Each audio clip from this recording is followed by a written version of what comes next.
গঙ্গার মুখটা যেখানে কাস্তের ফলার মতো বেঁকে গেছে, সেখানে ভবা জেলে ডিঙ্গি বাঁধতে বলল। জল পুলিশের সার্চ লাইটের আড়ালে সরে পড়া গেছে, আর তেমন বিপদ নেই। তাছাড়া ছইয়ের মধ্যে থেকে বুড়ো জেলেটা বড় সন্দেহের চোখে তাকাচ্ছে ভবার দিকে। এবার নেমে পড়াই ভালো। ভবা গিয়েছিল নৈহাটির জুট মিলের জং ধরা লোহার গুদামে চুরি করতে। সর্দার হাতে নাতে ধরা পড়ে গেল। এতক্ষণ নিশ্চয়ই ঠ্যাং বেঁধে ঝুলিয়ে রেখেছে, আর যে পারছে দুঘা পিটিয়ে যাচ্ছে। ভেবে ভবা শিউরে উঠল। পাড়ে উঠে হাত পায়ের কাদা ভালো করে মুছল ভবা। পেন্টুলুনের ভাঁজ হাঁটু থেকে খুলে নামিয়ে ভদ্র সভ্য হয়ে ঘাটের চাতালে বসল। অনেক রাত হলো। চাঁদের আলোয় চারিদিক ভেসে যাচ্ছে। ঝিকমিক করে বয়ে চলেছে নদী। ঘাটের ধারে বিশাল অশ্বত্থ গাছটার জমাট অন্ধকারেও জ্যোৎস্নায় যেন ধুয়ে মুছে গেছে। কাকেরা মহা হাল্লা করছে এই রাত দুপুরে। অশ্বত্থ গাছের গুড়িতে একটা সাইনবোর্ডের দিকে চোখ পড়ল ভাবার। ব্রজেন বাবুর ঘাট, চন্দননগর। এই তাহলে চন্দননগর, 200 বছর আগে যেখানে ভবারই এক পূর্বপুরুষ বসবাস করতেন। শুনেছে তিনি নাকি এক ফরাসি উকিলের মুক্তার ছিলেন। আহা, কতই না লেখাপড়া জানতেন। আর ছি ছি, ভবার একই হাল। কুতিয়ে কুতিয়ে ক্লাস 7, তারপর স্কুল থেকে গলা ধাক্কা, তারপর কত লাঞ্ছনা, কত গঞ্জনা, কত বছর ধরে বাবার কত ছ্যাতার বাঁট ভাঙল ভবার পিঠে। তৎপর পিঠ টান দিয়ে সর্দারের দলে ভিড়ে এইসব অপকীর্তি। পূর্বপুরুষের দেশে বসে লজ্জায় ভবার মাথা কাটা গেল। হু হু করে একটা বাতাস ভরে ভবার মন প্রাণ একেবারে জুড়িয়ে দিল। কিন্তু শান্তিতে যে একটু তিষ্ঠবে তার উপায় নেই। ডিফেন্স পার্টির হুইসেল শোনা গেল। ওদের সামনাসামনি পড়লে অনেক জবাবদিহি, অনেক হাঙ্গামা। গা ঢাকা দেওয়াই ভালো। উঠে পড়ল ভবা। সামনের একটা বিশাল ধসে পড়া বাড়ি। অন্ধকারের মধ্যেই সেখানে স্যুট করে ঢুকে গেল সে। দেখল ভাঙ্গা ফাঁক ফোকর দিয়ে চাঁদের আলো ঢুকছে। সেই আলোয় দেখতে পেল বিরাট বিরাট হেলে পড়া খিলান, কড়ি বর্গা, গলিগুজি, দৌড় দালান, রহস্যময় দালানে বাঁকের পর বাঁক। ভাঙ্গা সিঁড়ি সোজা হয়ে উঠে গেছে 3 তলা। মাঝে 2 তলার দিকে চাইলে কালো অন্ধকারের গহ্বর ছাড়া আর কিছুই চোখে পড়ে না। সেখান থেকে বটগাছ উঠে ঘরের চালে ঢুকেছে। গঙ্গার হাওয়া বইছে থেকে থেকে, আর সেই হাওয়ায় ঝুরঝুর করে কোথা থেকে কী সব খসে পড়ছে। পিঠের কাছে দড়াম করে একটা ভাঙ্গা জানালা পড়ল। তারপর একটি কাঠের পাটি ছিটকে গড়তে লাগলো সিঁড়িতে। পিলে চমকে উঠল ভবার। সামলে নেবার জন্য তাড়াতাড়ি নস্যি নিয়ে নিল একটা।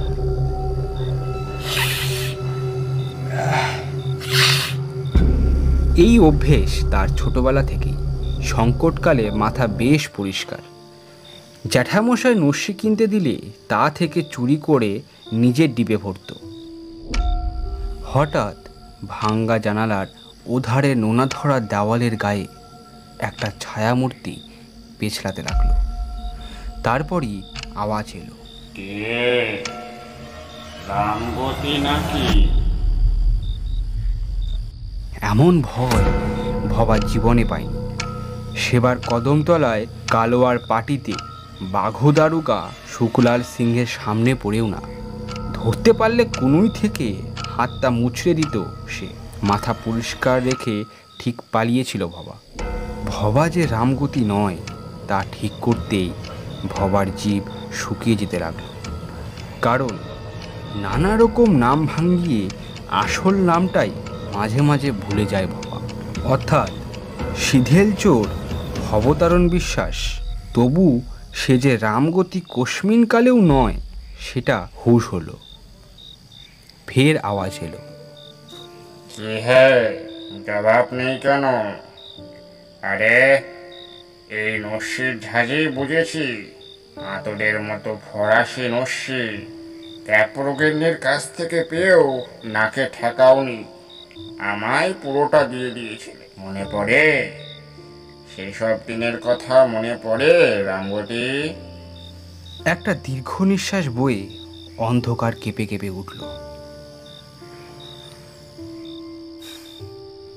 ভবার মাথা পরিষ্কার হয়ে এসেছে। সে স্পষ্ট মনে করতে পারল বাবার মুখে শোনা একটি নাম, চন্দনগড়ের রামগতি বিশ্বাস। তারই পূর্বপুরুষ ক্যাপ্রো সাহিবের দুধে মুক্তার। তার সঙ্গে যখন অশরীরীর এত বন্ধুত্বতা, তখন মেনে নেওয়াই ভালো যে সে 200 বছর আগেরকার রামগতি মুক্তার। নস্যির দৌলতে ভবার এমনিতেই নেকিস্বর। গলা খ্যাকারে দিয়ে মনে সাহস এনে সে বলল, আগে হ্যাঁ, ঠিকই ধরেছেন। আমি জানতাম তুমি আসবে রামগতি। দাবা রাজার খেলা, এই খেলায় রাজার মতোই মেজাজ চাই। আর সে মেজাজ তোমার কাছেই আছে। জানি তুমি দেহান্তর হলেও 100 বছর হোক, 200 বছর হোক, একদিন তো আসবেই, পালিয়ে যাবে না। গজের জোরে যে উট কিস্তি দিয়েছিলুম, সেটা সামাল দেবার মতো খেলোয়াড়ি মনোভাব নিশ্চয়ই আছে। এই বলে অশরীরী জানলা টপকে ভেসে এসে চাঁদের আলোয় সিঁড়ির নিচের চাতালে দাবার ছক পেতে গুটি সাজাতে বসল। স্পষ্ট দেখল ভবা, বাইরে ডিফেন্স পার্টির টর্চের আলো নাচানাচি করছে। ভবা তবু হাঁ করেই আছে। কি আশ্চর্য, ছোটবেলা থেকে তারও যে ভয়ানক দাবার নেশা। স্কুল পালিয়ে সাজের 8 তলার ঝানুবুড়োদের সঙ্গে দাবায় বসত, আর সব কটাকে হারিয়ে সন্ধে ঘরে ফিরত সে। বাইরে জোর হুইসেল বাজাতে সম্বিত ফিরে পেয়ে বেজায় চমকে উঠল ভবা। অশরীরী বলল, কোনো ভয় নেই রামগতি, আমি যে নিবারণ চাটুর্যে, এখানে আমার 200 বছরের বাস। ওরা ভালো করেই জানে ওই দৌড় পেরোবার সাহস ওদের মধ্যে নেই মাঝরাত্রিরে। এই সময়ে ইহলোকের কেউ তোমাকে জ্বালাতন করতে আসবে না। এসো, বসা যাক। 200 বছর আগের এক অসমাপ্ত দাবা খেলা শুরু হলো ভূতে মানুষে। দুধারে মুখ থুবড়ে পড়ে রয়েছে কয়েকটা মার খাওয়া গুটি, কয়েকটার মাথা ভাঙ্গা, গায়ের চটা উঠে গেছে যুদ্ধক্ষেত্রে বিধ্বস্ত সৈন্যের মতো। এগুলো এমন ভাঙলো কি করে? ভবা জিজ্ঞেস করল। নিবারণ চাটুর্যের ছায়া উত্তেজনায় ভীষণ দুলে উঠল। ভাঙবে না, অন্যগুলো যে আস্ত আছে এই ঢের। গোলার ধাক্কা আমার প্রাণে চলে গেল। এই যে গুটি, অবশ্য ছিটকে পড়ে বেঁচে যেতাম ঠিকই, যদি মন্দিরের আদলা চাঙ্গরটা মাথায় পড়ে শিরা না ছিঁড়ত। তুমি পালিয়ে ঠিকই করেছিলে। আরো কটা বছর বউ ছেলে মেয়ে নিয়ে বেঁচে থাকতে পেরেছিলে রামগতি। তা গোলা কে ছুড়ল? নাকি সুরে জিজ্ঞেস করল ভবা।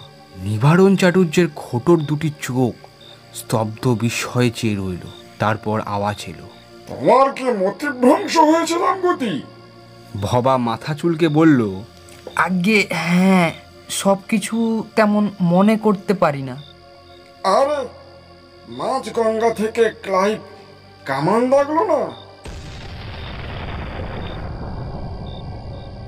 হ্যাঁ হ্যাঁ, ভবা বলল। প্রথমটা তো মুচিপাড়ায় পড়েছিল। শব্দের চোটেই রাস্তার লোকজন পালাই পালাই করতে তুমিও ছুটলে। আমি সবে তখন এই কিস্তিটা দিয়েছি। দেখো গুটি সাজানো ঠিক আছে কিনা। 200 বছর আগেরকার দান, অক্ষরে অক্ষরে মনে রেখেছি এতদিন ধরে। ভবা এরপর বলল, আমরা মন্দিরের চাতালে বসে খেলছিলুম না? হ্যাঁ, মনে পড়েছে তাহলে। আচ্ছা রামগতি, আর কিছু মনে পড়ছে না তোমার? দাবা খেলার আগে যাগে চাল দাও। ভবা দাবার ছকে একবার চোখ বুলিয়েই বুঝল তার কোণঠাসা অবস্থা হয়ে রয়েছে। এই কিস্তিটা বড়ে দিয়ে চাপা দিলেই খেলা বেশিক্ষণ বাঁচানো যাবে না।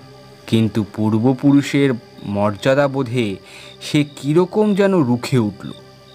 এই খেলায় রামগতি বিশ্বাসের মান রাখতেই হবে তাকে। আরও এক টিপ মস্যি নাকে গুজে ঠোঁট কামড়ে চাল ভাবতে লাগলো ভবা। নিবারণ চাটুর্যে খটমট করে আরামে গা মড়মড়ি দিলেন। মন তার নিরুদ্বেগ। তারপর আপন মনে বকবক করতে লাগলেন। মরে যাওয়ার পর কি কষ্টেই না গুটিগুলো জোগাড় করেছি। একটা গজা তো ছিটকে চলে গিয়েছিল সেই আস্তাবলের নালায়।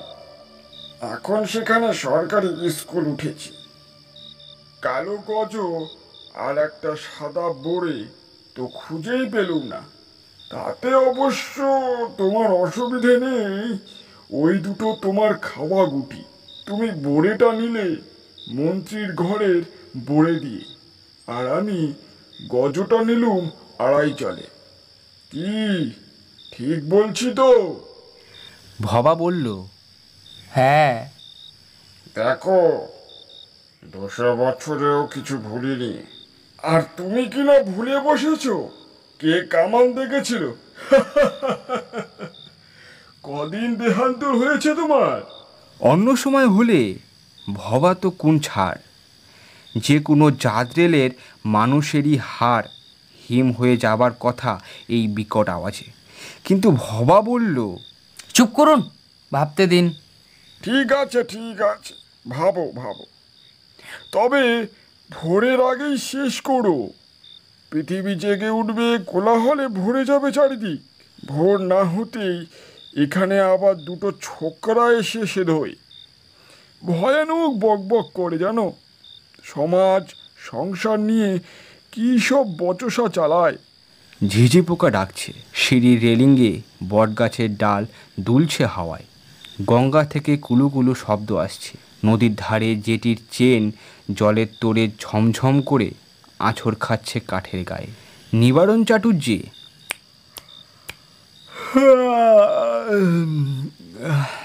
খটাস খটাস করে দুটো আঙ্গুলে তুড়ি দিয়ে হাই ভাঙ্গিয়ে বললেন, কোথা দিয়ে 200 বছর পার হয়ে গেল রামগতি।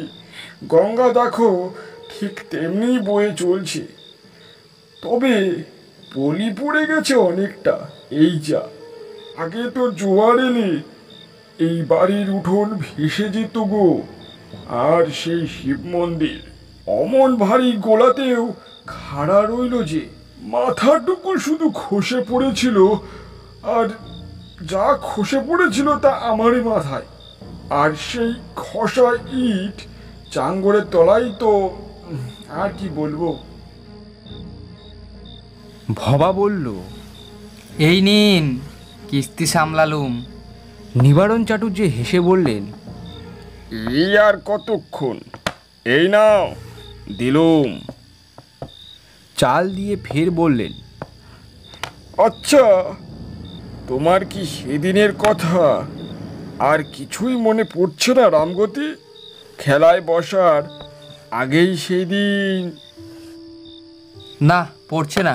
এ নিন, সামলান। নিবারণ চাটুর্যে হেসে ছকের দিকে তাকিয়ে গম্ভীর হলেন। একটু চিন্তায় পড়লেন যেন।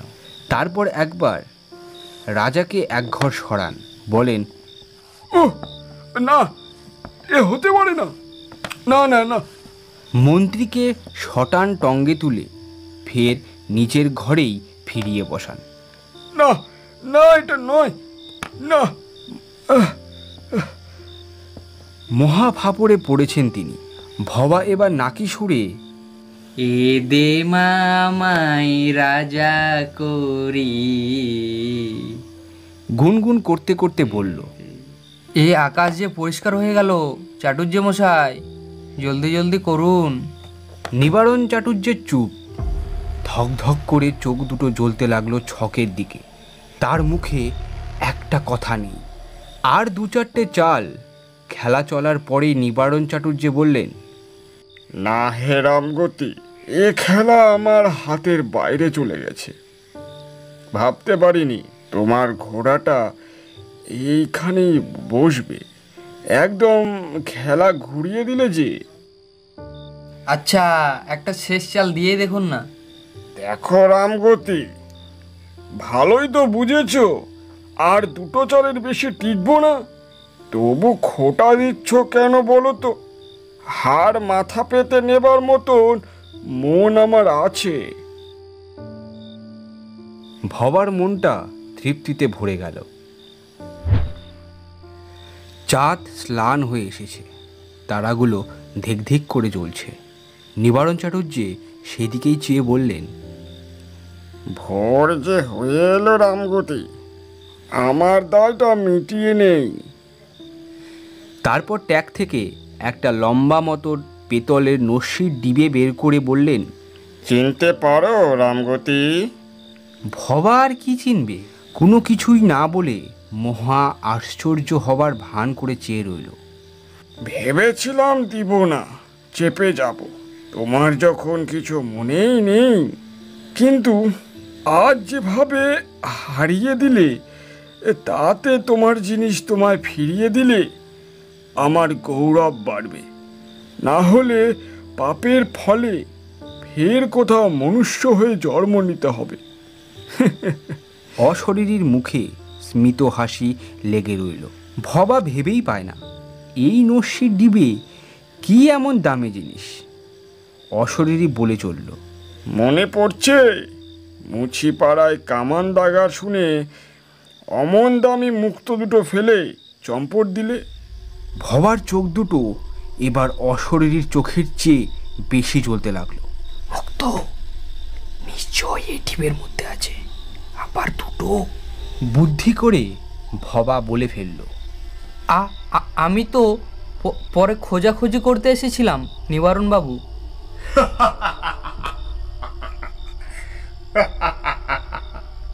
কিন্তু ভবার তখন ঘাবড়ালে চলবেই না। সামনে মস্ত দাও এসেছে। ঠোঁটটা জিভ দিয়ে ভিজিয়ে নিয়ে বলল, অমন দামি মুক্তর কথা কেউ ভুলতে পারে? অশরীরী হাসতে লাগলো। তাও আবার যদি অমন বিদুষী ফরাসি রমণীর উপহার হয়। দাবার গুটি কুড়োতে এসে ভাঙ্গা চাঙ্গরের তলায় পেয়ে গেলুম ডিবেটা। সেই যে মুক্ত দুটো আমায় দেখিয়ে খেটিয়ে ডিবই ভরে ছকের পাশে রাখলে। কথাটা লুফে নিয়ে ভবা বলল, আর খেলতে খেলতে হুঁশই ছিল না চাটুর্য মশাই। তারপর কোলার আওয়াজ আর লোকের হইচই শুনে পিট্টান দিলুম। আহা, বললেন চাটুর্য মশাই। আর আমি সবে কিস্তিটা দিয়ে তোমার অপেক্ষায় বসে আছি, আর আজও বসেই আছি। আমি জানি মুক্ত দুটো তুমি নিতে আসবে।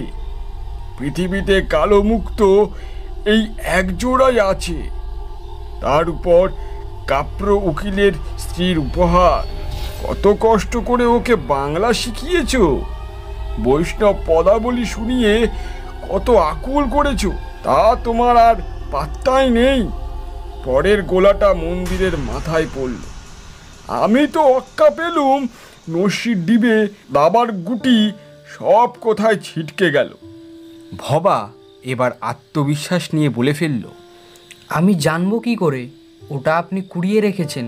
নইলে এখানে সাক্ষাতের সঙ্গে সঙ্গেই তো ওটার খোঁজ করতুম। নিবারণবাবু বললেন, যাক, তাহলে এতটা বিস্মিত হইনি। তোমার যে এত বড় ঘটনাটা বেমালুম ভুলে যাবে। মনে পড়ে মেম সাহেবের গলায় সেই পদাবলীর সুর? সে তো তোমারই অবদান। রামগতি। ভবা বিনয়ে গলে গিয়ে মাথা চুলকোতে লাগলো। তাই ফিরে নাও তোমার মুক্ত, আমায় দায় মুক্ত করো। তবে ফের বলছি, আজ হেরে গিয়েও তৃপ্তি পেয়েছি রামগতি। ভবার আর তর্স হয়েছিল না। ডিবেটা হাতে পেয়েই জোরে এক মোচড় মেরে খুলে ফেলল। নস্যির ডিবেতে কিছুটা নস্যি পড়ে আছে, কিন্তু তার গন্ধটন্ধ উড়ে গেছে। হাতে ঢালতেই গড়িয়ে এলো এক পাকা পেঁপের বিচির মতো দুটো কালো কালো মণি। নিবারণ চাটুর্যে বললেন, যাক, 200 বছর ধরে হাওয়ায় ভেসে বেড়ানো সার্থক হলো যে তোমার রামগতি। তবে ইহলোকের ভেটকি বেশ ধরেছ। আধুনিক পোশাক, আধুনিক সঙ্গীত, তবে অমন গোপটা ঝেড়ে ফেললে কেন? গোফের ডগায় বিশি নস্যির ধুলো না থাকলে আর মুক্তার রামগতি কিসের?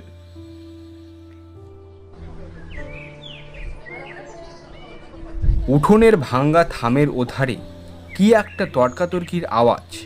তারপরেই নিমদাতন মুখে দুই ছোকরার আবির্ভাব। ভবা চটপট মুক্ত দুটো ডিবেই ভরে উল্টো দিকের বারান্দার রেলিং গলে রাস্তায় নেমে পড়ল।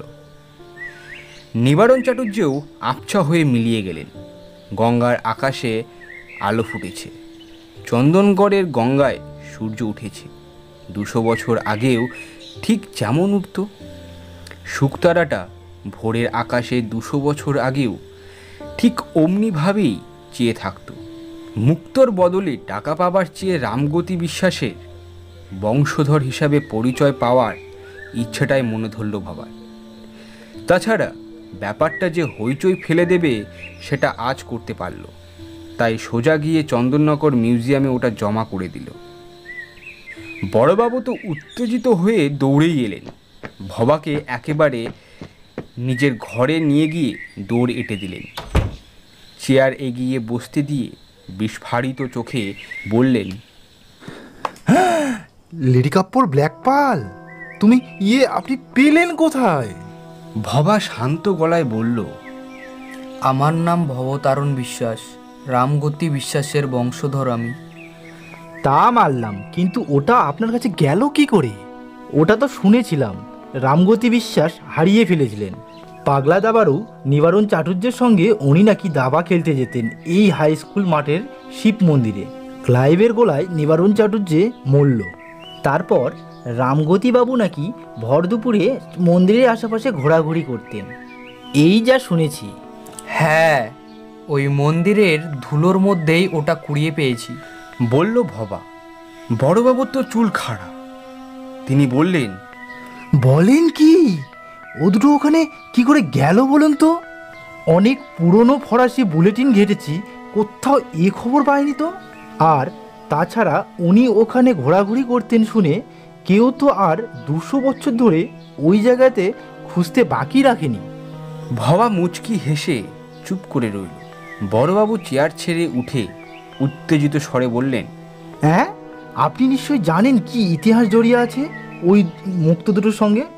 রোমান চার্চ থেকে ওটা লুট হয়েছিল। কত বছর ধরে কত হাত ঘুরে মুক্তজোড়া আসে ফ্রান্সের প্রাপ্য বংশে। তারই উকিল নাতির সঙ্গে চন্দননগরে আসে ওটা। লেডি কাপ্রো ওটা বাঙালি মেয়েদের মতো দুল করে পড়তেন।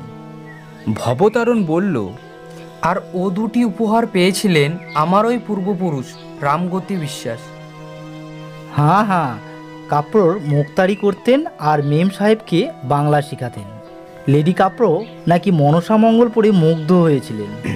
হ্যাঁ, আর তাই খুশি হয়ে মুক্ত উপহার দিয়েছিলেন বাংলার মাস্টার রামগতি বিশ্বাসকে। আমি তারই বংশধর কিনা তাই এসব আমার জানা। মুক্ত দুটো প্যারিস থেকে যাচাই হয়ে আসার পর চন্দনগড় মিউজিয়ামে সযত্নে সাজিয়ে রাখা হলো। ভবা অর্থাৎ ভবতারণ বিশ্বাস ওই মুক্ত দুটোর পাহারার চাকরি পেয়েছে। মোটা গোব রেখেছে এখন একজোড়া। মাসে মাসে সে বাপ মাকে টাকা পাঠায়। ওর বাবা বলেন, ছেলে আমার এতদিনে সুপুত্তর হয়েছে।